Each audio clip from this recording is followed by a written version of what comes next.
야쟁이 AI입니다. 자, 제가 오랜만에 이제 CAT 1, 2급이 아닌 다른 콘텐츠를 올리게 됐네요. 전에도 말씀드렸지만 이제 준비 작업이 좀 오래 걸렸어요. 그래서 이제 그 자료 준비가 어느 정도 완전히는 아니고 강의 때 필요한 그때 필요한 자료들은 또 추가적으로 만들어야 될 것 같아요. 어느 정도 정리가 됐기 때문에 이제 올리기 시작합니다. 꽤 오랜 시간이 걸렸는데 뭐 기본적으로 제가 전업 유튜버가 아니기 때문에 당연히 제가 쉬는 날 회사 일 비고 주말에밖에 못 하거나 아니면 쉬는 날밖에 못 하는데 주말 같은 경우도 이제 일이 있으면 뭐 집안에 일이 있다든가 뭐 기타 일이 있으면 못 찍는 준비 작업들 못 하는 경우도 많았고 뭐 그러다 보니까 늦어질 수밖에 없습니다. 그래서 양해는 좀 부탁드리고요. 일단 제가 지금 전산환경 기계제도 기능사 쪽의 실기 쪽에 이걸 하고 있는데 전에 이제 공차 치수공차라든가 아니면 끼워 맞춤 공차까지 적용을 했고 그 다음에 이제 표면 거칠기 기호까지 다 적용을 한 상태까지 했습니다. 그리고 이제 마지막으로 이제 제가 다루는 게 기하공차. 기하공차를 이제 마지막으로 다루는 이유가 내용적으로 이제 여러분들 뭐 공부해 보신 분들은 다 아시겠지만 기하공차가 제일 어려워요. 제일 어려워서 이제 그랬고 이제 기하공차도 이제 다루는 김에 이제 제대로 다뤄야겠다. 그러면서 이제 KS 규격에 이제 정의되어 있는 기하공차의 형체를 다루려고 하는데 자료 준비가 오래 걸린 거는 이제 여러분들 KS 규격 나중에 가서 보시면 아시겠지만은 기하공차에 대한 내용이 워낙 어려운 내용이고 조건도 다양하고 그러다 보니까 상당히 방대합니다. 한 개의 문서에 정리가 돼 있는 것도 아니고 되게 여러 개의 문서에 나눠서 정리가 돼 있고요. 이제 영상 올리고 제가 이제 카페나 아니면 블로그를 통해서 자료를 올리겠지만 정리한 자료를 그 페이지 수만 봐도 이제 아실 거예요. 대략적으로 이제 다 합치면 100페이지고 100페이지 좀 넘나 아니면 좀 안 되나? 뭐 그 정도 수준이고요. 실제로 거기에서 이제 참조한 이제 케이스 규격 페이지 같은 경우는 종류 같은 경우는 이제 한 3개, 3개의 케이스 규격을 참조를 했고 실제적으로 기하공차를 다루고 있는 규격은 3개가 아니라 케이스 규격은 더 있습니다. 더 있고 실제 이거를 작성할 때 참조해서 본 문서는 케이스 규격 문서는 더 많아요. 그럼에도 불구하고 다 읽었냐? 다 읽지 않았어요. 그 중에 중요한 것들만 읽었고, 실제 제가 정리한 것도 케이스 규격에 있는 내용을 100% 다 넣은 게 아니라, 최대한 필요한 것만 골라서 줄여서 넣었는데, 다 합쳐서 100페이지. 실제, 이제 제가 다룬 케이스 규격 페이지만 보셔도, 케이스 규격들만 하나씩 보셔도, 하나당 100페이지 넘게 나올 거예요, 아마. 한 개 규격마다. 뭐, 그렇습니다. 그래서 이제 오래 걸렸어요. 어찌됐든 이제 그걸 다룰 건데, 이제, 좀 걱정되는 거는, 제가 이제 이 케이스 규격에 관련된 이제 기하공차를 다루게 되면, 이제, 제가 늘상 당한다고 표현하면 좀 이상하죠. 늘상 겪는 일이지만, 기존에 이제 수업을 하시는 강사님들이 저를 되게 안 좋게 볼 거예요. 안 좋게 보거나 아니면 이제 욕을 하시겠죠. 뭐 여지껏도 그래 왔으니까. 지금까지 이제 CAT 2급, 1급 뭐 이런 걸로 이제 기존의 강사님들이 좀 잘못하고 있다라고 얘기한 거, 네가 뭔데 잘못하고 있다라고 얘기하냐 그렇게 이제 얘기를 듣고 있는 건데, 기하공차는 마찬가지로 이제 제가 이거 내용을 까면은 똑같은 일이 벌어질 겁니다. 이게 왜 그러냐면 이게 뭐 제가 어떤 조사를 하거나 그런 자료는 아니지만 제가 알고 있는 제 경험에 비춰서 생각을 했을 때 국내에서 기하공차를 가르치고 계신 선생님들 중에 기하공차를 제대로 알고 계신 분은 없다라고 전 얘기합니다. 없어요. 그거를 여러분들이 확인할 수 있는 게, 어떤 데서 확인할 수 있냐면은, 우리 서점에서 팔고 있는, 기능사, 아니면 산업기사, 아니면 기사, 그 실기, 교재들 있죠. 거기에 적혀 있는 기하공차를 보고, 아무런 문제를 못 느낀다라고 한다면, 잘못 알고 계신 겁니다. 진짜로. 예. 그 교재에 있는 내용들 다 잘못돼 있어요.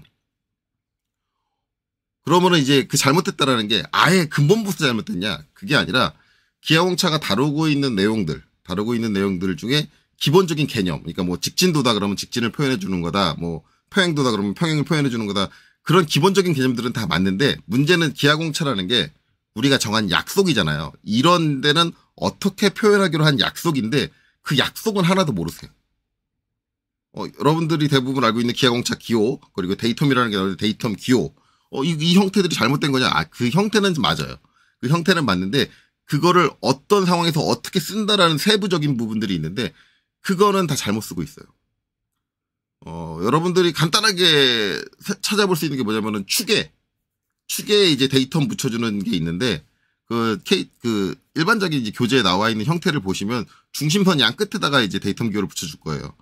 자, 그 형태를 여러분들이 기억을 하시고 KS 규격 열람 그 사이트에 가셔서 데이텀이나 아니면 기하공차 쪽 규격집 제가 규격 넘버를 자료 올리면 거기 자료에 규격 넘버가 적혀있으니까 그거 찾아서 한번 가보세요.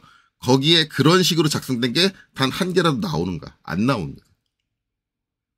왜냐하면 그게 그런 식으로 쓰면 안 돼요. 약속한 바랑 달라요. 다른데 그렇게 쓰고 있는 거예요. 더욱이나 이게 문제가 심각한 게 뭐냐면 그렇게 교재를 내고 그렇게 가르치는데도 불구하고 시험 응시하는 사람들한테 아무런 문제가 없다. 그렇다는 얘기는 뭐다? 채점하는 사람도 잘못하고 있다.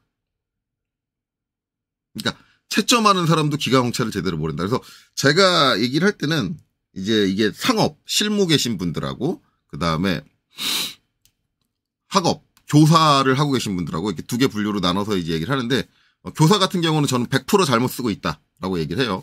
그리고 실무 같은 경우는 99%가 잘못 쓰고 있다라고 얘기합니다. 왜냐하면 실무 같은 경우는 진짜 기하공차가 중요하게 작용하는 업종이 있을 수가 있어요. 그렇게 된다면 그 업종에 계신 분들은 그나마 제대로 알고 있지 않을까라는 추측을 반영을 해서 99%예요. 아직까지 제가 실무에 계셔서 설계하시는 분들 만난 분 중에 기하공차를 제대로 쓸 줄 아는 사람은 만난 적이 없어요. 그렇죠. 뭐 그렇습니다. 그래서 아마 이제 그런 거에 핵심적으로 이제 얘기가 나오고 이제 잘못된 것들을 제가 다 짚을 건데 이렇게 되면은 대부분 이제 강사님들이 조금 안 좋게 볼 수가 있어요, 저를. 네가 뭔데 모든 강사를 무시하느냐는 식으로 너는 얼마나 대단하길래 그런 식으로 이제 나오는 경향. 이거를 제가 그냥 단순하게 추측하는 게 아니라 실제 제 주변에 아는 강사님들하고 기하공차를 얘기를 할 때 이 얘기가 나오면 승질들을 해요. 그러니까 대부분 강사님들의 특징이 뭐냐면 자기가 알고 있는 게 잘못됐다 그러면 인정은 안 하려고 해요. 그걸 인정을 하고 받아들인 다음에 다시 한번 공부를 하면 되는 문제인데 그러려고는 안 해요. 그냥 네가 뭔데. 그러니까 대부분 하시는 얘기가 이거 강사님들이 저보다 경력 많은 강사님들이 더 많거든요. 저는 강사 경력이 그렇게 길진 않아요. 왜냐면 실무를 뛰다가 나중에 강사를 하는 사람이기 때문에. 그러면 그분들이 늘상 하는 얘기가 그거예요.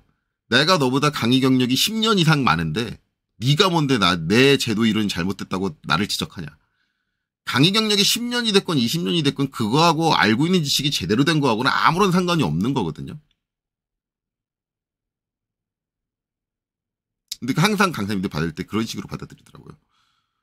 요게 좀 이게 설계 쪽을 제가 얘기하는데 비유를 하자면 다른 쪽도 비유가 있는데 제가 자동차 쪽에 솔직히 관심이 많아요. 그래가지고 자동차 이제 유튜브라든가 그런 걸 많이 보는데 제가 좋아하는 채널 중에 하나 모카라는 채널이 있습니다. 유명한 채널이니까 아시는 분들, 자동차에 관심 있는 분들은 다 아실 텐데 모카에서 주로 다루는 얘기 중에 하나가 뭐냐면 급발진 관련된 얘기예요. 솔직히 말하면 이거 급발진이라고 얘기하면 안 되죠. 정확히 말하면 오발진이라고 생각해야 돼요. 대부분 이제 자동차가 잘못 만들어져서 급발진이 일어난다라고 생각을 하는데 실제적으로는 그렇지 않습니다. 근데 급발진, 일반적인 이제 언론에서는 급발진이라는 표현을 많이 쓰고 주로 쓰죠. 그런 근거로 하나 내세우는 게 뭐냐면 운전 경력이 30년이 된 택시기사가 엑셀과 브레이크를 착각할 리가 없다. 말도 안 되는 얘기입니다. 운전 경력이 30년이 돼도 사람은 사람이고 실수는 할 수 있는 거죠. 그럴 일이 없다라고 말하는 것 자체. 그러니까 그 강사님도 그거예요. 내가 설계를 가르친 지 경력이 30년이 됐는데 내가 알고 있는 지식이 잘못됐을 리가 없다. 아니죠. 처음부터 잘못 공부하고 잘못 들어갔으면 그렇게 돼요. 근데 이제 그걸 인정하지 않으려고 한다라는 거예요. 그래서 아마 이제 지금은 이제 첫 번째 세션이고 여기서 이제 짚을 거는 기하공차를 우리가 써야 되는데 대부분 기하공차를 쓰려면 이거 왜 써야 되라는 게 먼저 나와야 되거든요. 왜냐면 굳이 쓸 필요 없는 건데 이거 왜 써? 아니면 쓰는 이유를 모르겠는데 이렇게 따라 한다 그러면은 이거를 왜 배워야 되는지 모르고 이해가 안 가고 그러면은 배우기 싫어지고 공부가 하기 싫어질 거예요. 그러다 보니까 이제 지금 영상은 이제 기아공차를 왜 써야 하는가, 왜 필요한가에 대한 얘기를 다루려고 하고 여기 이 얘기를 하면서 이제 그 여지껏 교육에서 잘못됐던 부분들에 대한 이제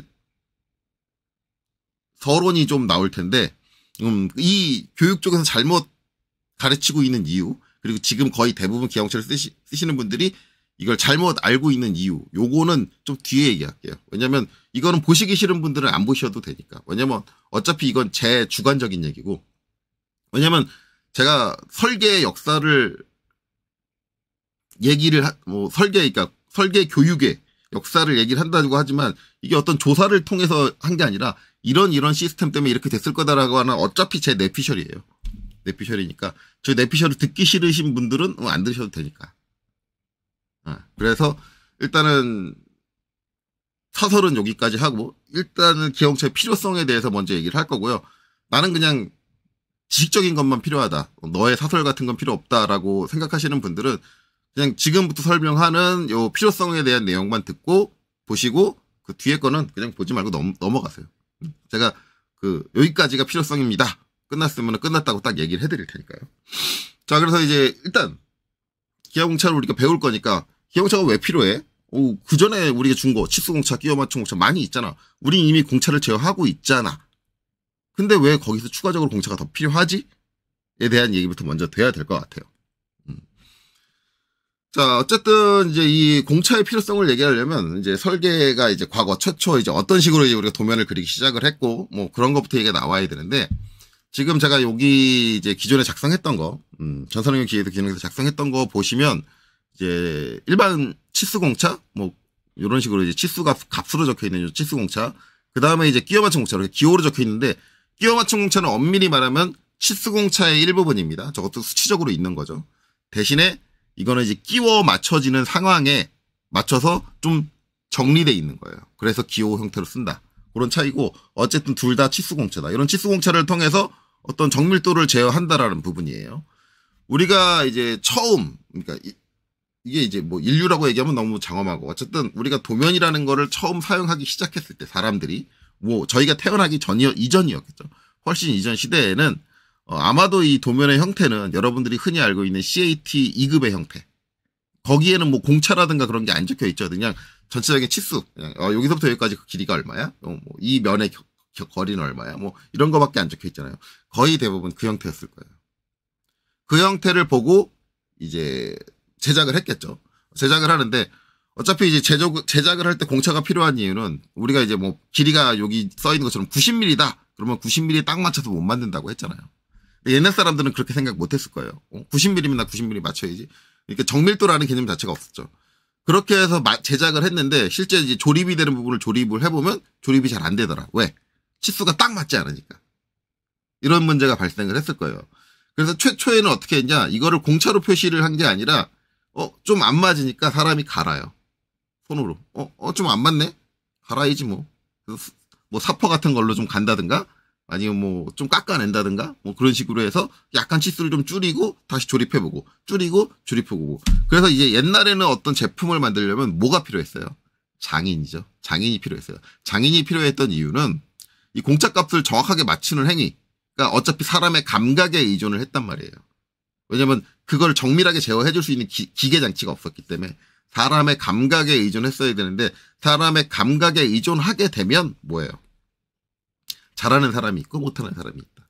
그래서 이거를 잘하는 사람들을 우리가 흔히 뭐라고 얘기해요? 장인이라고 얘기를 한 거죠. 그래서 예전에는 도제 시스템을 통한 이제 장인들이 거의 작업을 하게 됐는데 산업이 발달을 하면서 물건을 많이 팔아야 되고 그리고 그러려다 보면 많이 생산을 해야 되고 장인에 의존할 수가 없는 시대가 온 거죠.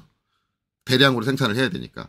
그러면서 이제 발전된 게 뭐냐? 가공 기술이 발전이 되고 가공 기술이 발전이 되니까 뭐예요? 가공 자체에서 어느 정도 공차를 제어할 수 있게 됐어요. 그러면서 도면에 추가된 게 뭐예요? 치수공차입니다. 자, 치수공차를 제어하면 기존에 이제 우리가 조립할 때 문제가 됐던 것들이 모두 다 해결될 것이다 라고 생각을 하고 치수공차를 적용을 했는데 문제는 이 치수공차 개념이 생기고 난 이후에도 여전히 조립이 안 되는 현상이 발생을 하더라. 여전히 갈아내야 되고 이런 일들이 비일비재하게 발생을 하더라. 물론 그 빈도수에 있어서는 예전에 치수공차 개념이 없던 때에 비해서는 줄었을 거예요. 빈도는 줄었는데 그래도 발생을 하더라. 야, 그런데 이게 대체 뭐가 문제냐? 라는 게 오는 거죠. 그래서 이제 분명히 많은 이제 설계자들과 이제 기술자들이 생각을 하고 판단을 하고 연구를 했을 거예요. 자, 그래서 이제 그 부분에 대해서 설명을 드릴 건데, 자, 어쨌든 이제 전에 이제 요렇게 치수공차라는 거 다 넣었는데, 저는 이제 여기서 한 가지 부위만 가지고 이제 얘기를 할 거예요. 왜냐면 여러 가지 부위를 가지고 얘기하면 복잡해지니까 어딜 가지고 얘기할 거냐면, 이제 우리 이제 조립품에서 보면 요 베어링이 이렇게 껴지잖아요. 베어링이 껴지는 요 베어링 하우징. 요 구멍이죠. 이게 이제 여기 보면 요 이제 32 H7 끼워 맞춘 공차로 돼 있는 부분이에요. 요 부분인데 이게 베어링이 양쪽에 들어갑니다. 요쪽에 들어가고 요쪽에 들어가요. 근데 이게 뻥 뚫려 있는 게 아니니까 가공은 요쪽에서 하나 하고 요쪽에서 하나 할 거예요. 그러면은 그 둘 사이에 이제 위치, 센터, 중심이죠. 중심이 맞아야 되는데 이게 100% 맞을 수 있느냐? 그렇진 않아요. 그러다 보니까 이제 우리 그 중심에 대한 높이에 대해서 우리 공차를 뭘 줬어요? 이걸 줬죠. 84인데 플러스 마이너스 0.027. 이거를 이제 일반적으로 뭐예요? 중심거리 허용차를 통해서 선정을 했었죠. 이게 왜냐면 축의 중심에 대한 이제 거리니까. 그래서 이제 요 0.027 내로 들어와야 된다. 플러스 마이너스예요. 그러면 이제 요 공차를 적용했을 때 어떤 문제가 발생을 하느냐. 그거를 먼저 봐야겠죠. 그래서 이거를 지금 제가 일일이 그리면서 하면 시간이 오래 걸리니까 미리 그려놨어요. 그래서 이렇게. 자, 지금 이제 여기 처음에 있는 거, 요 부분은 여러분들 이제 우리가 조립되는 형태를 보기 좋게 하기 위해서 일부러 그 저 뒤쪽에 보이는 선들은 다 그냥 끊고, 이제 저거를 이제 일반적으로 이제 단면 뷰는 아니고, 저 단면에 있는 선들만 보는 이제 섹션 뷰를 만든 건데, 요렇게 돼요. 요렇게 되는데, 지금 여기다 그려놓은 건 설계 치수대로 딱 그려놓은 거예요. 그러면은 문제없이 잘 맞는데, 이렇게 가공이 되지는 않을 거라 이거죠. 그러면 이제 제가 아까 요 하우징 구멍에 해당하는 그렇죠? 요 구멍 베어링이 껴지는 요 구멍 그렇죠? 요 구멍의 중심축의 높이가 공차가 얼마다? 플러스 마이너스 0.027이다 라고 했어요. 그러면 요 안에만 들어오면 우리는 제대로 가공을 한 거다. 위치적으로 라는 거잖아요. 그래서 어떻게 했냐면 여기 한쪽 지금 이제 요 오른쪽이죠. 오른쪽은 위로 플러스 0.027의 공차가 적용이 됐다. 그렇게 제작이 됐다. 그럼 오케이예요. 왜냐하면 공차 범위가 이거였으니까. 그리고 반대쪽 이쪽은 아래로 마이너스 0.027이 적용이 됐다라는 걸 가정해서 그렸어요. 나머지 치수들은 다 맞는 거예요. 그러니까 요 끼워 맞춘 공차도 딱 정치수 공차가 제로인 상태로 가공이 됐다. 오로지 요 축의 중심만 얘는 플러스 공차로 얘는 공차 허용 범위에 대해서 마이너스 공차로 가공이 됐다라고 한다면 어떤 문제가 발생을 하느냐를 이제 표시를 했어요. 자, 그래서 그거를 그린 게 바로 요 옆에입니다. 그래서 여기 보면 중심까지 높이가 하우징이 이게 얘는 83점 원래 84죠 치수가 거기서 0.027을 뺀 973 83.973으로 가공이 됐다라는 거고. 여기는 84점 플러스 0.027이니까 0.027. 네, 요렇게 가공이 됐다를 전제를 했어요. 그리고 나서 이거 조립을 하게 되면 어쨌든 이 구멍에다 베어링을 먼저 끼겠죠. 그래서 여기는 딱 맞춰서 꼈어요. 마이너스 0.027 가공된 곳에 딱 맞춰서 이렇게 꼈는데, 자, 요렇게 끼고 나면은 거기에다 이제 또 베어링 끼고 나서 축을 낄 거 아니에요? 축은 지금 공차 하나도 적용 안 되고 제로인 상태예요. 딱 요렇게 조립을 했어요. 요렇게 조립을 하면 지금 여기 요 베어링이 있는데 요 베어링 요거를 잠깐 빼볼게요. 이렇게 빼볼게요. 이 베어링을 이제 한쪽이 먼저 조립이 됐으니까 조립을 할 거 아니에요. 그러면 여기 이렇게 타고 이렇게 딱 들어서 이렇게 딱 맞는 상태로 이렇게 쭉 들어올 거예요. 들어오는데 들어오면서 끝까지 조립이 되느냐? 아니죠. 이렇게 되죠. 왜냐하면 여기는 마이너스 0.027이고 여기는 플러스 0.027이에요. 그러면 두 개 축 사이의 거리는 얼마가 차이가 나요? 0.054 만큼의 차이가 나기 때문에 이게 요쪽은 0.054만큼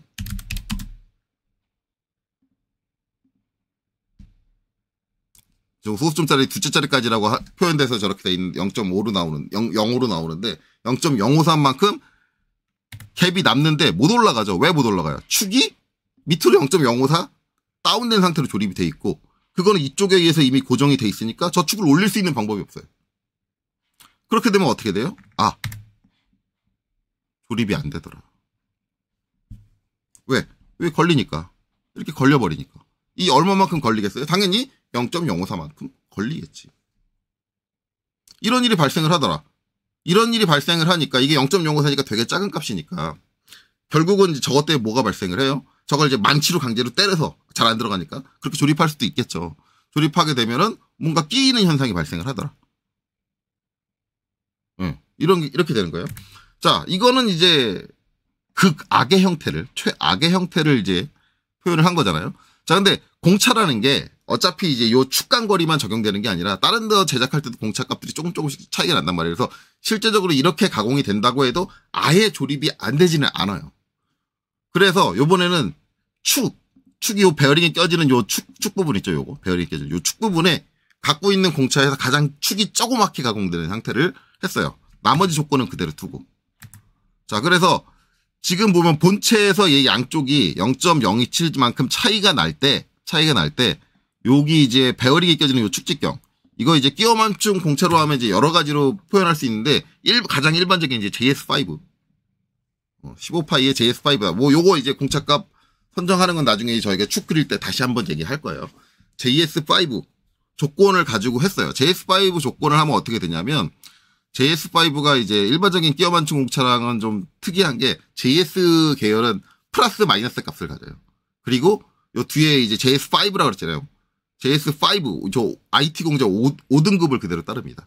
5등급에 있는 값을 그대로 따라요. 그러면 요 직경이 15일 때 IT 공차 5등급 하면은 0.008이거든요. 8인데 이 JS5 같은 경우는 공차 값을 적용을 할 때 어떻게 되냐면 그걸 나누기 2를 해야 돼요. 0.008 나누기 2. 그러면 0.004죠. 0.004만큼 이제 직경이 플러스 마이너스로 적용이 돼요. 플러스 마이너스로 나눠지니까 0.004. 그러니까 저 2분의 1로 나눈 거예요.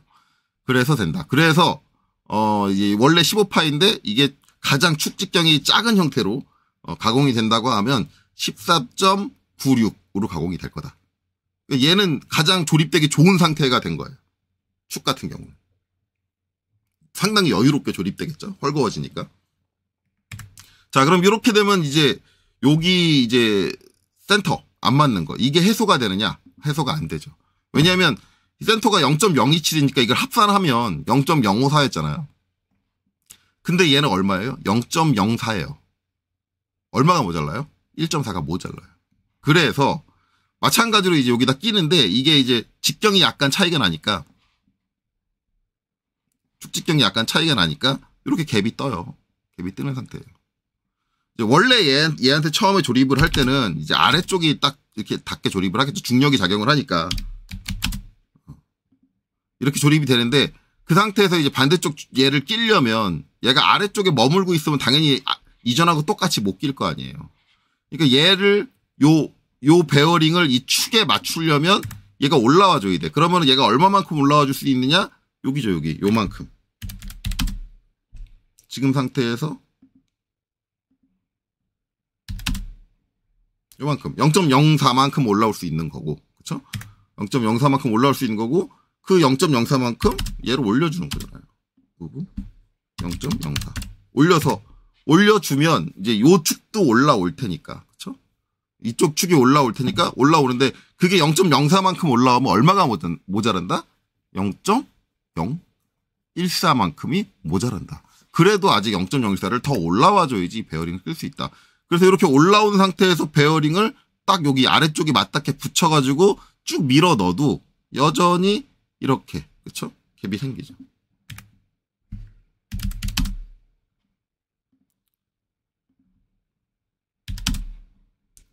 0.01 뒤에 소수 좀 잘렸을 테니까 4만큼의 갭이 발생을 하더라. 그래서 조립이 안 되더라. 근데 이 상황이면 진짜 조립이 안 되냐? 아니에요. 이 상황이면 조립은 가능해요. 조립은 가능한데 대신 뭐가 문제가 되느냐? 이제 요렇게 요거 똑같은 거거든요. 똑같은 축이에요. 위하고. 이건 조립이 됐어요. 이렇게 보면 조립됐고요. 조립됐어요. 대신 이렇게 조립이 되면 위아래에 단차가 있고 공차에 따른 갭이 있기 때문에 얘가 어떻게 되냐면 각도를 가지고 조립이 됩니다. 즉 무슨 얘기예요? 평행해야 되는데 평행하지 않고 기울어진 채로 조립이 된다.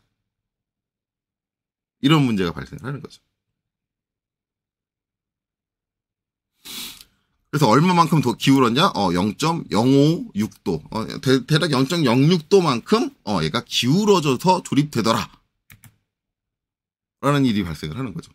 그럼 기울든 말든 어쨌든 조립은 된 거 아니냐? 그럼 문제가 안 되는 거 아니냐? 근데 이게 기울면은 문제가 여러 가지 발생을 해요. 이 기울면은 이제 요 길이가 딱 맞는다. 요 안쪽에 있는 축의 길이가 딱 맞는다. 그러면 조립 못 해요. 솔직히 말하면. 요만큼 파고 들어옵니다. 기울면은 대각거리는 길어지잖아요. 우리가 수평거리보다 대각거리가 더 기니까 길어져요. 물론 이제 얘도 문제가 될 거냐? 아니에요. 왜냐면 요 길이에 대해서도 공차가 있으니까 저게 정치수에서 마이너스 공차가 적용이 되면은 요거야 뭐 몇 미리 차이 안 나니까. 대략 몇 미리 차이 나죠. 한번 보면 요렇게 몇 미리 차이 안 나니까 0.02mm 차이가 나니까 뭐 저거는 뭐 공차 범위 내에서 일반 공차 범위 내에서 뭐 0.1mm 내에 뭐 마이너스로 적용돼서 가공이 됐다라고 한다면 충분히 조립될 수는 있을 거예요. 근데 실제 문제는 그게 아니에요. 그게 문제가 아니고 이 베어링의 내륜하고 안쪽에 있는 요 내륜하고 얘하고는 서로 마찰하는 마찰력에 의해서 같이 돌아야 돼요. 이 두 개 같이 돌아야 되거든요. 그러려면 이게 접촉 자체가 이 면 자체가 온전히 접촉이 돼 있어야지 마찰력을 제대로 발휘할 수 있는데 이게 어떻게 되냐면 베어링은 똑바로 껴진 상태에서 얘는 기울어져서 조립이 되기 때문에 이렇게 돼요. 여기가 뜬다고요. 여기가 뜬다는 얘기는 뭐냐면 이쪽으로 가서 하나도 안 닿는다. 여긴 다 안 닿아요. 안 닿고 어떻게 되냐면 여기서 한 점에서 닿아요. 그러니까 베어링하고 한 점에서 닿게 되면 어떻게 돼요? 베어링하고 마찰력을 갖기가 어려워요. 상당히. 그러면 결국은 이 베어링을 꼈지만 이 축이 돌 때 베어링 내륜이 돈다는 보장을 못해요. 조건이 맞으면 돌 거고 조건이 안 맞으면 슬립이 날 테고. 그럼 어느 시점에서 슬립이 나서 돌고 어느 시점에서 하는데 이게 베어링 내륜이 같이 돌면 요 볼들이 마찰을 먹어주지만 조건이 안 맞아서 베어링 내륜이 같이 안 돌게 되면 마찰을 먹는 게 아니라 여기서 마찰이 발생을 해요. 되게 세게 발생을 해요. 그래서 장기적으로 보면 이 축이 깎여 나갈 거예요. 베어링이 축보다 세거든요. 저는 실무에서 요 베어링을 꼈음에도 불구하고 축이 깎여난 상황을 경험을 했어요. 실제로 봤어요. 실무에서.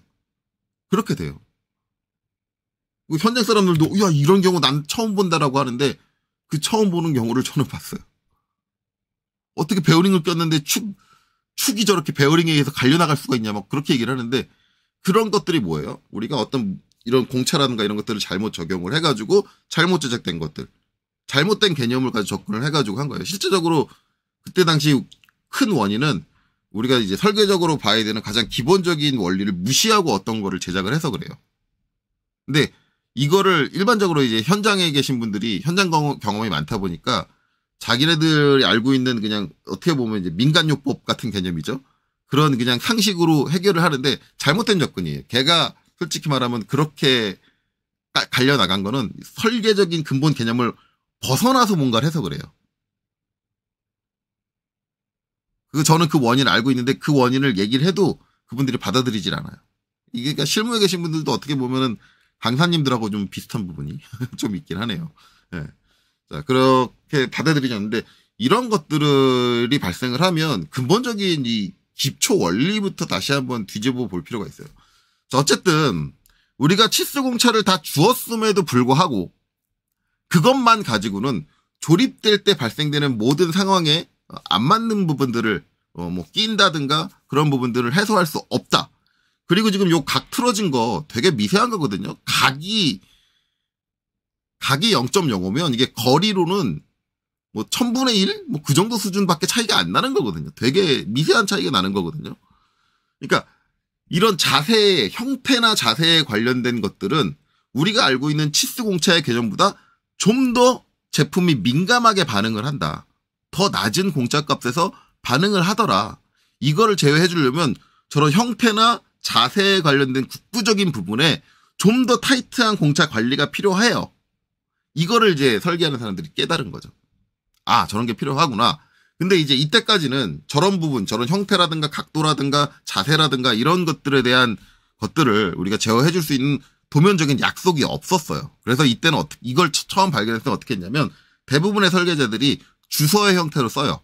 주서라는 건 우리가 이제 문장으로 쓰는 거죠. 문장으로. 그래서 이 치수공차 다 기입하고 나서 이제 A축과 바닥면 A와 상부에 있는 얼마의 축은 평행한 조건으로 가공을 해야 합니다. 이런 식으로 말로 풀어서 쓰는데 이 말로 풀어서 쓴다라는 게 문제가 있는 게 뭐냐면 우리가 주서에 쓰는 건 거의 대부분 주관적 표현이 될 확률이 높아요. 설계자가 작성을 할 때는. 내 주관에 의해서 작성을 하는데 우리가 주관적 표현을 쓰게 되면 받아들이는 사람이 그 주관적 표현을 읽었을 때 나랑 똑같이 생각해서 받아들이지 않을 확률이 되게 높아요. 그러니까 주서 형태로 굳이 쓸 수 있었는데도 문제가 됐다라는 거죠. 왜냐? 해독하는 사람이 엉뚱하게 해독을 해버려. 내 의도하고 다르게 해독을 해버려. 그래 놓고 이제 나중에 이거 왜 내가 평행하게 가공하라 그랬는데 평행하게 가공 안 했어? 이러면 네가 말한 걸 해석해서 내가 생각했을 때 이게 평행이기 때문에 이렇게 가공을 했어. 이런 식으로 이제 서로의 생각 차이가 발생을 하는 거죠. 가공하는 가공 작업자하고 설계하는 설계 작업자하고. 그러다 보니 이제 필요성을 느낀 거죠. 아, 이것도 우리가 도면에 작성하는 건 우리가 도면으로 전달하는 내용은 100% 정확하게 전달돼야 되는 거니까 이걸 100% 정확하게 전달할 수 있는 그 약속을 만들자라고 해서 만들어진 게 바로 기하 공차다. 그래서 기하 공차가 필요해지게 된 거다. 그러니까 치수 공차로도 완벽하게 제어할 수 있다. 기본적으로 치수 공차를 주면 기하 공차, 저런 형상적인 부분들, 각도, 지금 보면 요런 각도, 요건 자세라고 볼 수 있죠. 자세 같은 것들이 제어가 안 되냐? 제어가 돼요. 치수 공차로도 제어가 돼요. 근데 치수 공차로 제어되는 각도는 너무 러프한 거예요. 우리가 실제 발견되는 제품에서 발생되는 현상보다 너무 러프해. 저런 자세에 관련된 거는 좀 더 제품이 민감하게 반응을 하기 때문에 좀 더 타이트한 공차를 제어해줘야 되는데 그러면 치수 공차를 좀 타이트하게 주면 되지 않아요? 맞아요. 치수 공차를 타이트하게 주면 돼요. 실제적으로 타이트하게 주면 되는데 치수 공차 자체를 타이트하게 주면 가공 작업자들이 너무 타이트하게 가공을 해야 돼. 가공의 여유가 너무 없어. 너무 제품 형상에 너무 거의 대부분의 것들을 공차로 제어를 해줘야 돼. 치수 공차로. 근데 우리는 중요 부위만, 저건 되게 정밀하게 가공되는 부분인데 그 부위만 하면 되지 이걸 전체적으로 다 그 치수 공차를 줄여가지고 그렇게 하게 되면 오히려 제품을 제작하는 데 걸리는 소요되는 시간이라든가 이런 비용들이 너무 많이 상승을 한다라는 거죠. 그래서 꼭 필요한 국부적인 부분 거기에만 기하 공차를 적용을 해야겠다라고 해서 기하 공차를 따로 만드는 거고 그거를 주소로 작성을 했을 때는 서로 논란의 여지가 있으니 논란의 여지가 없는 확정적인 규정의 형태로 만들자라고 해서 만들어진 게 기하 공차다. 여러분들이 이렇게 이해하시면 되고 제가 제대로 알고 있는지는 모르겠지만 이 기하 공차라는 개념이 나온 게 그렇게 오래되진 않았어요. 한 1970, 80년대? 대략적으로 그럴 거예요. 그 정도의 이 이제 규정이라는 게 이제 필요성은 그 전부터 있었고 7, 80년대 전부터 있었고 우리가 알고 있는 기하 공차의 기호라든가 그런 형태로 해서 어떤 약속이 딱 정해진 게 대략적으로 한 7, 80년대. 물론 잘못 알고 있는 걸 수도 있는데 혹시 정확한 연도를 알고 계신 분들은 다 댓글을 달아주셔도 좋을 것 같아요. 제가 알고 있기로는 7, 80년대고 그게 이제 제정된 게 ISO 국제표준규격에 제정된 게 그 정도 시점이고 국내 KS 규격은 제가 KS 규격 열람 서비스 가서 확인을 해보니까 제정 자체가 2000년대로 돼 있거든요. 2002년인가 2003년인가 그걸로 돼 있거든요. 규정 해당 규정 처음 제정한 때가 그렇게 돼서 상당히 이렇게 오래되지는 않았다. 어찌됐든 이제 필요성은 그래서 필요하다라고 보시면 됩니다. 그래서 우리는 이제 그런 이유로 기하 공차를 사용을 한다. 근데 이제 이 기하 공차의 필요에 대해서 이제 나중에 이제 실무 쪽 가면은 필요하다 말다 이런 얘기들이 나올 거예요. 나오는데 어쨌든 우리가 이제 학습을 할 때는 기하 공차가 내가 필요한 업체에 가서 일을 할 수도 있고 필요하지 않은 업체에 가서 일을 할 수도 있잖아요. 이렇게 되면 필요한 업체에 가서도 일할 수 있으니까 다 배워야 된다라는 개념으로 학습을 할 때는 기하공차까지 다 배운다. 문제는 이걸 가르치는 사람이 제대로 된 사람이 없다. 그거인 거죠. 자, 어쨌든 이제 기하공차의 필요는 이렇습니다. 그래서 나는 그 필요성만 알았으니 더 이상 나는 이 영상을 볼 필요 없어 라고 하시는 분들은 여기서 이제 이 영상 닫으시고 이제 다음에 올리는 이제 영상을 보시면 돼요. 실질적으로 이제 세부적인 기하공차의 형태에 대해서는 다음 영상부터 설명이 될 겁니다. 자, 어쨌든 이제 이렇게 기하공차가 필요하다까지 얘기를 했고, 지금부터 다룰 얘기는 이 기하공차 이제 이 이후에 제가 다룰 내용들을 보시면 아시겠지만 상당히 복잡해요. 쉽지 않다. 제가 늘상 얘기하지만 제가 투상도 쉽지는 않다고 얘기하죠. 하지만 학생 때 충분히 학습을 할 수 있는 부분이다. 투상은. 이렇게 얘기를 했어요. 그러면 이제 이 기하공차는 어떤가? 라는 거예요. 이제 이걸 여러 가지 측면에서 나눠서 볼 수는 있을 것 같아요. 우리가 전산응용 기계도 기능사의 기하공차 형태를 쓰고 있는데 그 채점 자체도 제가 봤을 땐 잘못됐을 거다라고 얘기를 했죠. 잘못됐을 거다. 그래서 잘못된 기하공차를 알고 있는데 그러면 이제 문제가 되느냐에 대한 것부터 먼저 얘기를 해야 될 것 같아요. 실제 이 기하공차를 잘못 가르치고 있는 강사님들을 제가 뭐라고 할 수 있느냐? 없습니다. 제가 투상을 잘못 가르치는 강사님들은 제 CAT 2급 강좌 보시면 아시겠지만 되게 심하게 뭐라고 얘기를 해요. 다른 강사님들이 지적을 받을 정도로. 네가 뭔데 강사님들을 뭐 그렇게 싸잡아서 욕을 하고 그러냐. 근데 저는 그 투상을 잘못된 개념으로 가르치는 분들은 좀 심한 표현을 많이 쓰죠. 양아치라는 표현까지도 쓰고. 근데 기하공차를 잘못 가르치는 선생님들을 제가 양아치라고 할 수 있느냐? 솔직히 말하면 그럴 수는 없을 것 같아요. 일단 저부터 먼저 얘기를 할게요. 일단 기하공차가 그 정도의 개념이 되기가 어려운 게 뭐냐면 일단 저는 제가 회사 입사할 때 회사를 입사할 때 전 제대로 된 기하공차의 개념을 알고 회사를 입사했느냐? 아니요.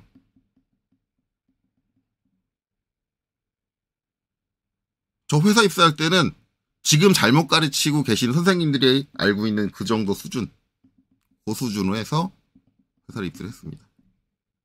그런데 회사 일을 하는데 문제가 됐냐? 아니요. 문제 안 됐습니다. 왜냐하면 거의 대부분의 회사들은 여러분들 실무 가시면 아시겠지만 기하공차라는 걸 잘 안 써요.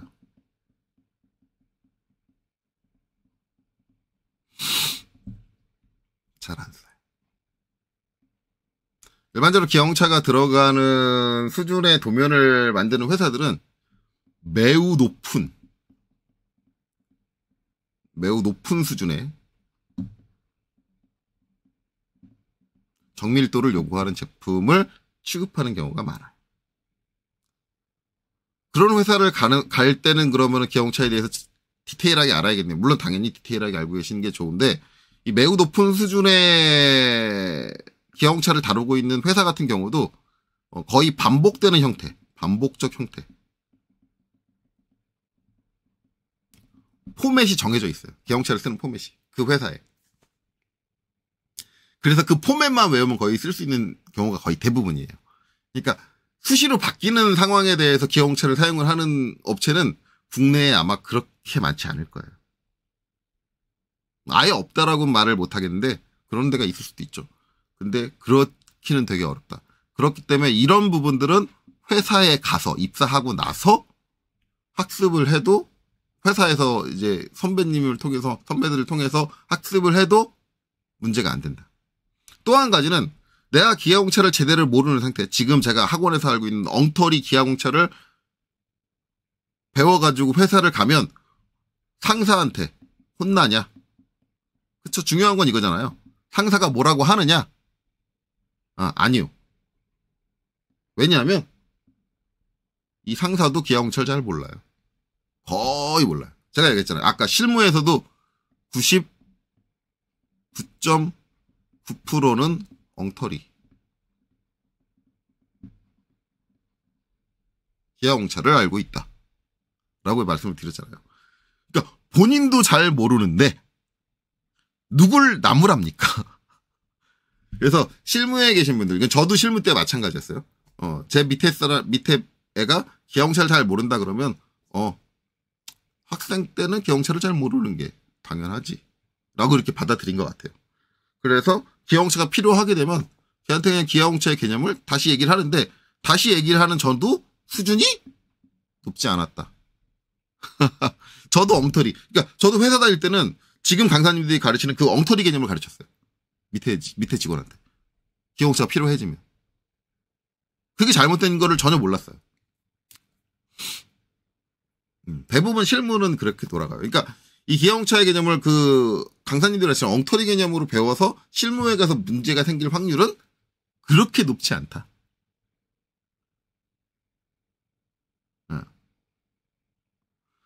자, 그러면 이제 회사에 가면, 저 정도 수준이다. 그러니까, 혹시라도, 나는 그냥 그 엉터리만 배워서 갈래, 그냥, 그러면.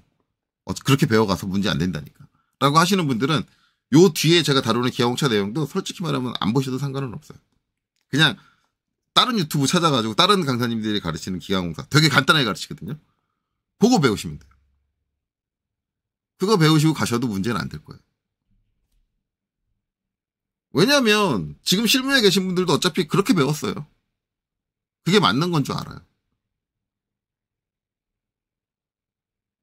이게 문제가 뭐냐면 이게 되게 교육적인 이제 얘기를 들어갈 건데 문제가 뭐냐면 어찌됐든 이게 이제 한참 나중에 생긴 개념이란 말이에요. 그러면 이제 그 개념이 처음 생겼을 때 국제적으로 그런 규정이 처음 생겼을 때 우리나라도 이제 그 약속을 받아들일 거 아니에요. 그러면은 우리나라에는 자료가 없으니까 국제문서 그 ISO 규격 자체를 참고를 했겠죠. 참고를 하고 걔를 번역을 하고 해석을 했을 거예요. 그럼 이게 해석 과정에서 잘못됐냐? 아니에요. 그렇진 않아요. 왜냐하면 제가 다시 한번 얘기하지만 KS 규격 그 열람 서비스 가서 KS 규격에 가면 거기는 제대로 된 개념들이 적혀 있어요. 올바른 개념이 적혀 있어요. KS 규격에. 그럼 이게 어디서 틀어진 거냐? 이제 교육에서 틀어진 것 같아요. 제가 봤을 때. 어쨌든 이걸 교육을 하려면 처음 이제 교육을 하시는 분들은 자료가 없잖아요. 그럼 이제 그분들이 참고할 건 뭐냐면 오직 하나예요. KS 규격. KS 규격을 보는데 문제는 제가 아까 말씀드렸죠. 지금 자료 정리하는데 저도 한참 걸렸고 상당히 다양한 종류의 KS 규격을 봐야 되고 그 내용도 그 하나하나마다 적은 게 아니라 되게 많아요. 왜냐면 이게 상황마다 다 다르기 때문에 그 상황들을 다 열거를 하고 그 상황들을 다 인지를 하고 숙지를 해야 돼요. 되게 많아요. 그러면 초창기 처음에 이 교육을 이제 하겠다고 마음먹으신 분들은 두 개의 부류로 나눠집니다. 여기서부터는 제 뇌피셜이에요. 한 개의 부류는 제대로 공부해요. 내가 이걸 제대로 이해해서 가르쳐야지. 요런 강사님이 계세요. 요런 교육자가 계시고 또 한 분은 대충 봐요. 이거 많은 거 언제 다 봐. 하고 대충 봅니다. 그래서 대충 봐가지고 그냥 기본 개념. 제가 아까 얘기했잖아요. 기본 개념이 잘못되진 않았다. 단지 이걸 사용하는 약속들을 모른다. 그러니까 기본 개념만 보는 거야. 대충 보니까 이런 개념이네. 됐어. 이러고 넘어가는 거야. 수박 겉핥듯이. 자, 이렇게 되는데 초창기에는 아마 이 두 분들의 비율이 50대 50이지 않았을까. 제대로 공부해서 가르치는 분과 대충 하시는 분들이 50 반반으로 나눠져서 가르칠 거다. 라는 거예요. 근데 문제는 뭐냐면 여기서부터 이제 학생들이 문제예요. 이걸 받아들일 학생. 이렇게 가르치는 강사님들한테 배운 학생들은 어려울 거예요. 수업이 너무 어려워요. 힘들고 괴로울 거예요. 제대로 가르치니까. 자, 그리고 이제 이렇게 가르치는 강사님한테 배운 학생들은 쉬울 거예요. 왜? 엉터리로 가르치니까. 깊게 안 들어가니까. 대충 쓰면은 다 맞다고 하니까. 그러면 이렇게 학원들이 운영이 된다 그러면 학원에서는 누구를 고용을 할까요? 이 사람을 고용을 할까요? 이 사람을 고용할까요? 이 사람을 자르고 이렇게 가르치는 사람을 고용을 합니다. 경제적인 논리에서. 왜냐? 대부분의 학생들이 이 선생님을 나를 머리 안 아프게 해주는 선생님, 나한테 쉽게 가르쳐주는 선생님, 정말로 고마운 양아치가 되겠죠. 그러니까 대부분 학생들이 착각하는 거 제가 얘기했잖아요. 학생들은 자기를 쉽고 편하게 해주는 사람이 자기한테 뭔가 잘해주는 사람이다 라고 착각을 해요. 아니거든요. 교육에 있어서는 학생을 충분히 괴롭히는 사람이, 물론 이 괴롭힌다라는 게 말도 안 되는 걸로 수업과 전혀 상관없는 내용으로 괴롭힌다든가 아니면 때린다든가 개인적인 감정으로 학생을 구박을 한다든가 이런 강사는 아니에요. 이걸 얘기를 하는 건 아닌데, 교육에 있어서 필요한 내용, 어려운 것들, 자꾸 어려운 상황들을 요구하고, 이거는 이렇게는 괴롭힐 수밖에 없어요. 왜냐면 제대로 된 걸 학생들한테 이해시키려면 그 학생을 지식적으로는 괴롭힐 수밖에 없어. 하기 싫어하는 학생 억지로 끌어들이려면 잔소리도 해야 돼. 제대로 되는데, 근데 학생들은 이런 강사들을 뭐라고 한다? 불친절한 강사라고 얘기한다. 잘 못 가르치는 강사라고 얘기한다. 라는 거죠. 여지껏 그래 왔어요. 그래서 지금 학원에 남은 강사님들이 거의 대부분 엉터리가 많다. 제가 그 CAT 급할 때 얘기를 했잖아요. 이렇게 된 거예요. 이게 거의 이제 기아홍차가 나온 초창기에 벌어진 일일 거예요. 초창기.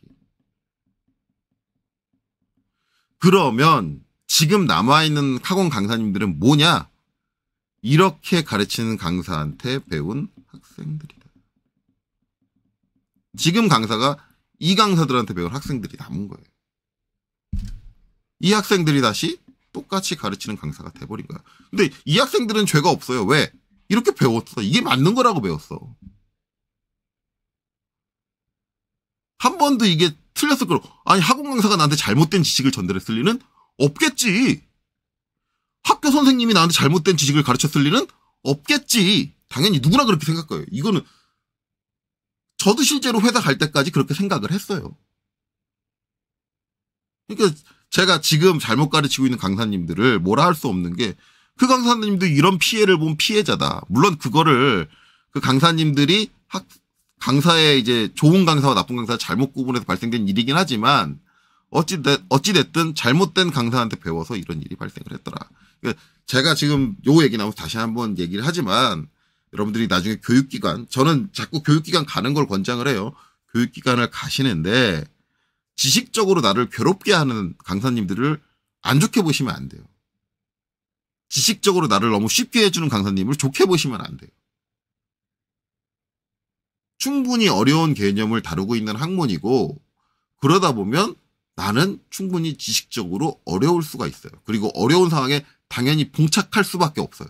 그게 맞는 거예요. 자꾸 그 어려운 상황을 경험해야 되고, 그걸 자꾸 시키는 강사님이 제대로 가르치려고 노력을 하는 강사님. 다시 한번 얘기하지만 그런 것들 주의하세요. 그런데 어쨌든 그래서 지금 대부분의 강사님들이 뭐예요? 저 엉터리 개념을 가르치는 강사님이 되어버렸다. 그게 그 강사님도 그렇게 배워서 그럴 수밖에 없었다라는 거죠.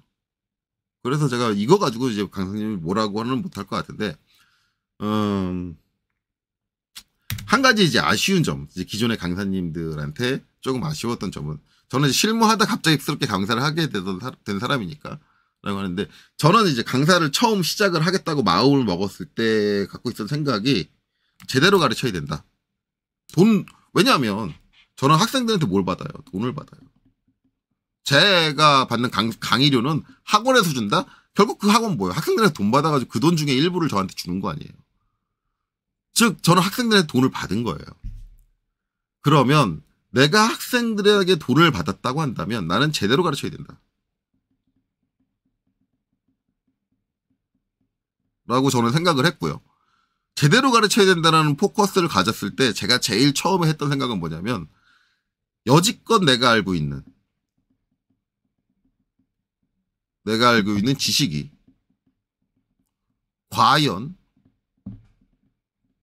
올바른 지식이냐. 저는 처음에 이걸 먼저 의심을 했어요. 내가 알고 있는 지식이 맞는 거냐. 여지껏 나한테 이걸 가르쳐줬던 사람들이 나한테 맞는 지식을 가르쳤느냐 이거를 검증을 해야겠다.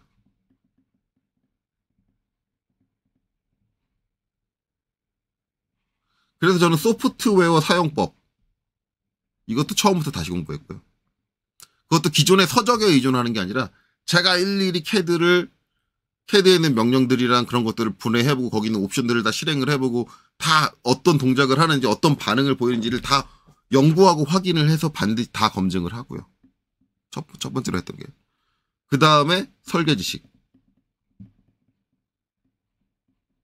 제가 알고 있는 제도법, KS 규격, 이런 것들을 다 재점검을 했어요. 그래서 저도 이 기아공차가 내가 쓰고 있는 게 잘못됐네 라고 아는 건 실무를 그만두고 강사를 하려고 저렇게 재점검을 하는 사이에 알았어요.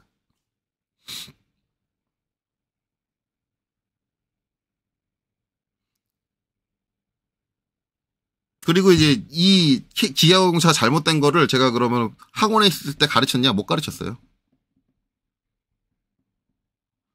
왜냐하면 이거를 가르치려고 시도를 해봤는데 이거 가르치려고 시도를 했더니 벌어지는 일이 뭐냐면 여러분들이 전산학용 기계도 기능사 공부하시는 분들은 거의 대부분 서점에서 기출문제집 같은 경우는 하나 사잖아요. 실기 같은 경우.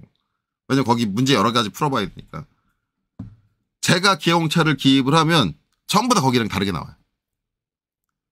그럼 학생들이 연습을 할 때마다 선생님 이거 왜 달라요? 이건 왜 달라요? 이건 왜 달라요? 얘네들은 왜 잘못됐는데 이렇게 했어요? 계속 그렇게 저한테 피드백이 오는 거예요. 근데 그게 너무 감당이 안 될 정도로 와요. 왜냐하면 제가 얘기했지만 그 책에 있는 것 자체가 근본적으로 잘못됐으니까.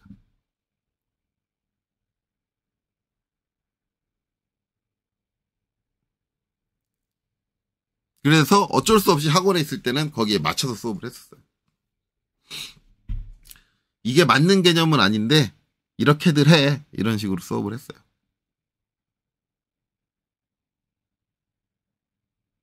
이렇게 해도 감점 안 하더라.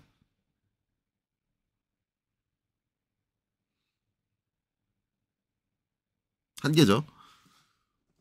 그래서 이제 제 기아공차 이제 요 이후에 이루어지는 콘텐츠 이제 전체적인 양을 보시면 아시겠지만, 학원에서 이제 이걸 한다 그러면은, 진짜 최소, 아마 학원에서 기아공차 설명하는데 일주일도 안 걸릴걸요? 아마 이제 거의 하루, 한 챕터 할 때 설명하고 그냥 끝날걸요? 기아공차 설명. 근데 이거 제대로 가르치려면 그렇게 안 되고요. 최소 일주일? 기아공차 하나만 가지고. 아니면 2주? 이 정도 소요될 수도 있어요. 거기에 학생들 적응하기 위해서 학생들이 이해하고 그걸 응용하기 위해서 실습하는 것까지 포함하면 더 걸릴 거예요. 뭐 제가 이제 이거를 할 수 있게 된 거는 이제 어차피 온라인이고 온라인 콘텐츠 제 건 뭐 주구장창 길이 늘어지는 건 여러분들 다 알고 계신 거고 그런 개념에서 들어가는 거니까 그런 부분은 빼고 한다. 제가 이제 어쨌든 강사님한테 아쉬운 건 왜 자기가 알고 있는 지식이 아까도 얘기했잖아요. 제가 직접적으로 잘못된 거를 증명해서 보여줘도 인정을 안 해요. KS 규격 그 열람 사이트 같이 들어가가지고 보면서 자 이건 이런 의미고 이건 이런 의미입니다. 지금 이 규정을 약속을 잘못 사용하고 계십니다라고 딱 지적을 해도 그래도 안 받아들여요. 왜 자기가 배운 지식이 물론 피해자라는 건 알겠어. 피해자라는 것까지도 알겠고 그것까지 다 알겠는데 희한하게 강사님들 이거는 저 강사하기 전에 다른 강사님한테 연수 잠깐 받은 적이 있었거든요. 좀 어떻게 보면 그분은 개인적인 시간을 내서 저를 연수를 해준 건데 고마운 분이긴 한데 존경스러운 분은 아니었어요. 그분이 저한테 연수하면서 공짜로 연수를 해주시면서 했던 말 중에 하나가 뭐냐면 모르는 게 나와도 절대 모르는 척을 하지 마라. 강사는 그러면 얕잡아 보인다. 그때 그 얘기를 들을 때도 저는 그 얘기 동의하지 않았고요. 동의할 수 없었고 물론 이제 그분한테 동의하지 못합니다. 왜냐면 그렇게 얘기하지 못했어요. 왜냐면 그분은 공짜로 저한테 시간 내줘서 연수를 해주신 거니까 그냥 네 그러고 그냥 넘어오긴 했는데 어쨌든 인정 못해요. 그래서 그분이 하는 태도를 보면은 실제 그분이 이제 연수해주면서 자기 수업하는 걸 보여줬는데 태도를 보면은 모르는 게 나오면은 말도 안 되는 말을 지어가지고 해요. 원래 그런 게 없는데 지어서 얘기를 해요. 근데 이런 성향을 다른 강사님들도 보여요. 똑같아요. 자기가 모르는 게 나오면 제대로 모르는데도 불구하고 말을 지어가지고 자기가 많이 아는 것처럼 그런 식으로 표현을 해요. 그러면서 학생들은 잘못된 정보가 들어가요. 되게 안 좋은 거거든요. 혹시라도 이 영상 보는 강사님들 계시면 그냥 모르는 건 모른다고 하세요. 강사도 사람이 이러고 모르는 게 있을 수 있어요. 대신에 강사님이 모르는 게 발견됐을 때는 한 가지 해야 될 건 있어요.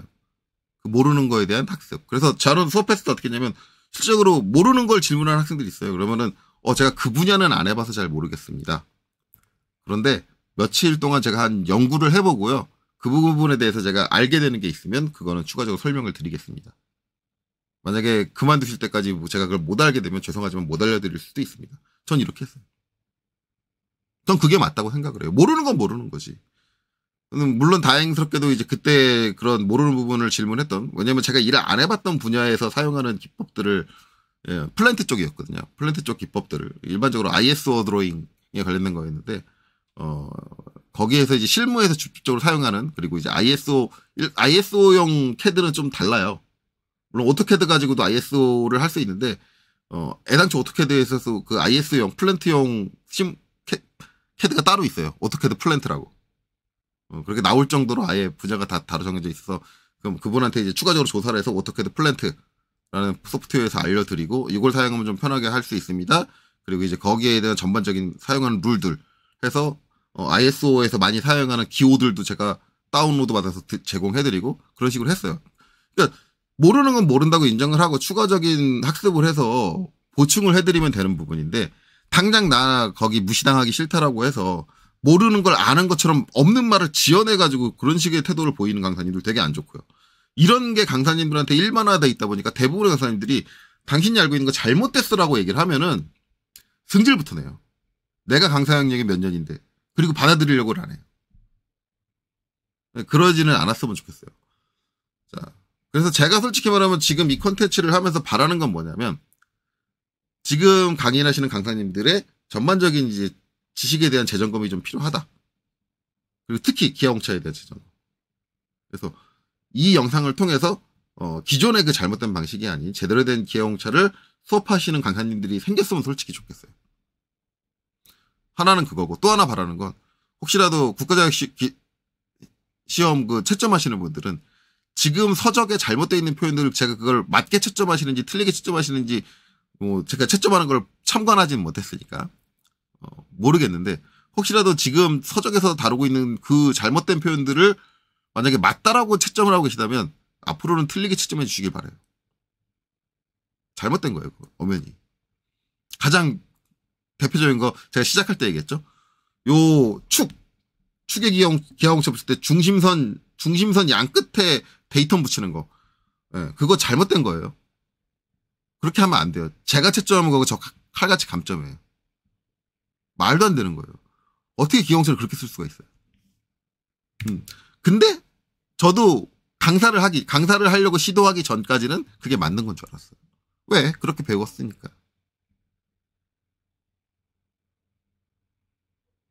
근데 그거 아니다.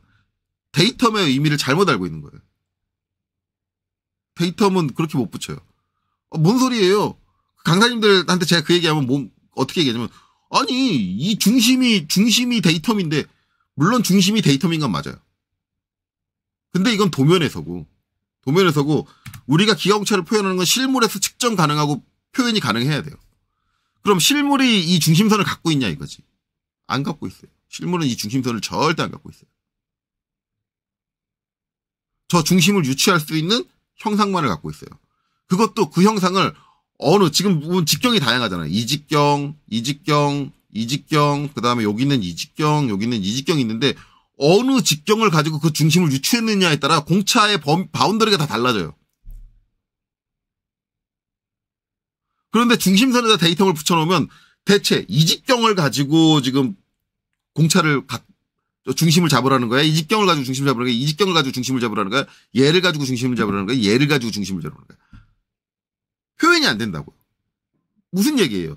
우리가 완벽한 표현을 하기 위해서 기하공차라는 규정을 약속을 했는데 그 규정 자체가 지금 애매모호한 표현을 하고 있어요. 잘못됐다고요. 근데 이 얘기를 강사님들한테 얘기를 하면 승질을 해요. 근데 이 얘기를 실무에 계신 분들한테 제가 얘기한 적도 있거든요. 강사님이 아니라. 얘기를 했더니 그분들은 듣자마자 그렇네? 여지껏 내가 잘못 쓰고 있었네? 바로 인정하세요. 그러고 보니까 네 말이 맞다? 그러니까 실무에 계신 분들은 이런 것들을 잘못 알고 있는 거에 대한 쪽팔림이 없어요. 기하공차를 잘못 알고 있는 데 쪽팔림이 없어. 물론 실무도 우기는 분들은 우기세요. 어떤 분들, 저도 실무에서 그 잘못된 제도 형태를 갖고 있는 분을 지적을 했더니 자기가 경력이 30년이 된 설계형이 30년 자네보다는 못해도 10년은 더 했는데 자네가 나한테 지금 제도법을 얘기하는 거냐 이렇게 얘기하는 설계자를 만난 적이 있긴 한데 그래도 최소한 제 주변에서 제가 기하공차에 대한 이런 의견을 얘기를 했을 때 거의 대부분의 설계자들은 수긍을 하더라. 왜냐면 그게 현실적으로 맞거든요. 중심에다 데이터를 붙일 수가 없거든요. 중심에다 데이터를 붙였다는 얘기는 그 중심을 잡을 수 있다는 얘기예요. 실제 실물 형상에서. 중심선에 절대 데이터를 못 붙여요. 이런 근본적인 것부터 틀렸는데 지금 여러분들 갖고 계신 저기 혹시 전산응용 기계도 기능사 예제집 거기에 정답들 다 그려져 있을 거 아니에요. 다 펼쳐보세요. 다 이 축 되게 많이 나오죠. 축 다 가보세요. 다 어디다 붙였어요? 중심선에다 붙였어요. 싹 다 잘못했어요. 데이터.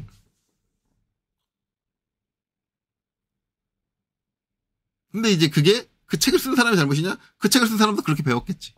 마찬가지로 저도 얘기했잖아요. 저도 그렇게 배웠다니까. 다 그렇게 배웠어요. 애당초 우리가 강사에 대한 뭐를 해서 오해를 해서 대부분의 학생들이 강사에 대한 오해를 했어. 아, 나를 쉽게 가르쳐주는 강사님이 좋은 강사님이구나. 날 편하게 해주는 강사님이 좋은 강사님이구나. 아니죠. 나를 쉽게 가르쳐주고 편하게 가르치는 강사님이 바로 양아치였는데. 그분들이 왜 나를 쉽게 가르치고 편하게 가르치겠어? 자기 인지도를 끌어올리고 자기 자리를 보존하고 그리고 자기 수업을 편하게 하고 그러니까 그 사람은 자기 이익을 위해서 여러분들한테 안 좋은 행위를 막 했는데 그게 내가 받아들이기에 너무 편하고 좋았어. 그러니 그 강사가 바로 베스트 강사다. 라고 여러분들이 평가를 해버린 거지. 지금이라도 바꿔야 돼요, 이거는. 그래서 여러분들이 강사를 바라보는 인식 자체를 좀 바꾸실 필요가 있어요. 이 사람이 나에게 수업에 대한 내용을 얼마나 성실하게 하느냐. 나를 올바른 방향으로 이끌기 위해서 본인이 짜증남에도 불구하고 얼마나 많은 잔소리를 해대며 요구를 하느냐.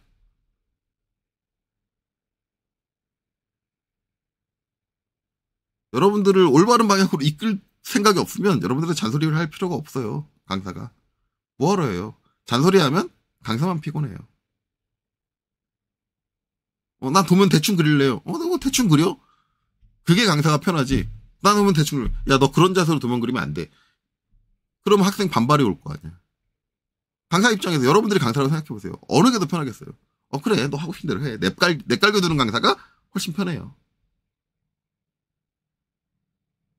그런 강사를 자꾸 좋은 강사로 여러분들이 평가를 해버리니까 어떻게 돼요? 지금 여러분들은 어쩔 수 없이 기하공차에 대해서 엉터리 내용을 들을 수밖에 없겠다. 왜? 지금 학원계에선 그런 강사님들밖에 남지가 않았으니까. 그리고 그 강사님들마저도 그렇게 배웠다. 피해자였다. 그래서 이 영상을 기점으로 물론 제 영상이 그렇게 파급력이 높진 않을 거예요. 그리고 거의 대부분의 강사님들이 제 영상을 봤을 때는 저거 또 시작이다. 지 빼고 온갖 강사들을 다 나쁜 놈으로 몰고 있구나. 이렇게 받아들일 확률이 높지만 그래도 몇몇 깨어있는 강사님들이 이런 것들을 받아들여주고 이제 전반적인 기하공차에 대한 지식 자체가 다시 올바른 방향으로 흘러갔으면 좋겠습니다. 자, 그래서 이제 기하공차 강의를 하기 위해서 서론 1시간 너무 길었는데 여기서 영양가 있는 내용은 앞 초반부에 얘기했던, 아마 한 30분까지 얘기했던 걸 거예요. 초반부에 있었던 이제 기아용차의 필요성, 이래서 기아용차가 필요하다 라는 거, 그게 중요한 내용이었고, 그 외의 것들은 여러분들이 알아서 판단하시면 돼요. 물론 이제 제 말에 동의하시는 분도 계실 테고, 제 말에 반대하시는 분도 계실 테고, 이거에 대한 판단은 보시는 분들이 직접 하시는 게 맞을 것 같습니다. 한 가지 부탁을 드리면, 이거 가지고 가타부타 저한테 얘기하지 말아주세요. 어차피 제 의견을 피력한 거니까 이거를 받아들일 거냐 말 거냐만 여러분들이 선택해서 받아들이시면 될 것 같아요. 자, 어쨌든 이번 영상 이렇게 하고요. 이제 자료 준비는 다 끝났으니까 앞으로는 영상을 좀 더 많이 올릴 수 있을 것 같습니다. 물론 시간이 된다면 많이 올릴 수 있을 것 같아요. 그래서 다음에 이제 기아공차의 본격적인 내용으로 들어가서 만나도록 하겠습니다. 여기까지 보시느라 수고 많으셨습니다.